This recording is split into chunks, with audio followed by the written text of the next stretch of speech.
It's naughty to fret, but I do think washing dishes and keeping things tidy is the worst work in the world. It makes me cross, and my hands get so stiff I can't practice well at all." And Beth looked at her rough hands with a sigh that anyone could hear that time. "I don't believe any of you suffer as I do," cried Amy, "for you don't have to go to school with impertinent girls who plague you if you don't know your lessons, and laugh at your dresses, and label your father if he isn't rich, and insult you when your nose isn't nice." "If you mean libel, I'd say so and not talk about labels as if Papa was a pickle bottle," advised Joe, laughing. "I know what I mean, and you needn't be satirical about it.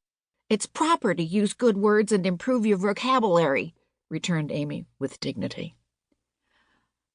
"Don't peck at one another, children. Don't you wish we had the money Papa lost when we were little, Joe? Dear me, how happy and good we'd be if we had no worries," said Meg, who could remember better times. "You said the other day you thought we were a deal happier than the King children, for they were fighting and fretting all the time in spite of their money." "So I did, Beth." "Well, I think we are, for though we do have to work, we make fun for ourselves and are a pretty jolly set, as Joe would say." "Joe does use such slang words," observed Amy, with a reproving look at the long figure stretched on the rug. Joe immediately sat up, put her hands in her pockets, and began to whistle. "Don't, Joe. It's so boyish." "That's why I do it." "I detest rude, unladylike girls." "I hate affected niminy-piminy chits." "Birds in their little nests agree," sang Beth, the peacemaker, with such a funny face that both sharp voices softened to a laugh, and the pecking ended for that time. "Really, girls, you are both to be blamed," said Meg, beginning to lecture in her elder sisterly fashion. "You are old enough to leave off boyish tricks and to behave better, Josephine. It didn't matter so much when you were a little girl, but now you are so tall and turn up your hair, you should remember that you are a young lady." "I'm not, and if turning up my hair makes me one, I'll wear it in 2 tails till I'm 20, cried Joe, pulling off her net and shaking down a chestnut mane.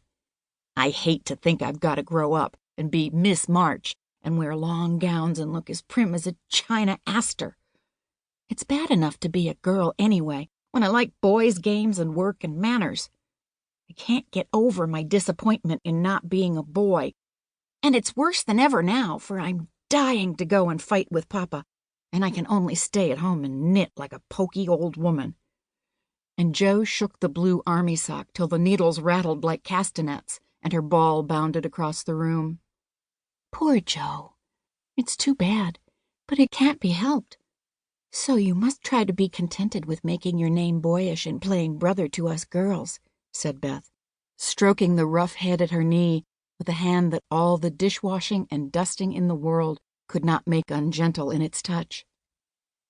"As for you, Amy," continued Meg, "you are altogether too particular and prim.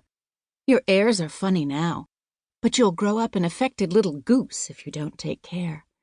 I like your nice manners and refined ways of speaking when you don't try to be elegant, but your absurd words are as bad as Joe's slang." "If Joe is a tomboy and Amy a goose, what am I, please?" asked Beth, ready to share the lecture. "You're a dear and nothing else," answered Meg warmly, and no one contradicted her, for the mouse was the pet of the family. As young readers like to know how people look, we will take this moment to give them a little sketch of the 4 sisters, who sat knitting away in the twilight, while the December snow fell quietly without, and the fire crackled cheerfully within. It was a comfortable old room, though the carpet was faded and the furniture very plain. For a good picture or 2 hung on the walls, books filled the recesses, chrysanthemums and Christmas roses bloomed in the windows, and a pleasant atmosphere of home peace pervaded it. Margaret, the eldest of the 4, was 16 and very pretty, being plump and fair, with large eyes, plenty of soft brown hair, a sweet mouth.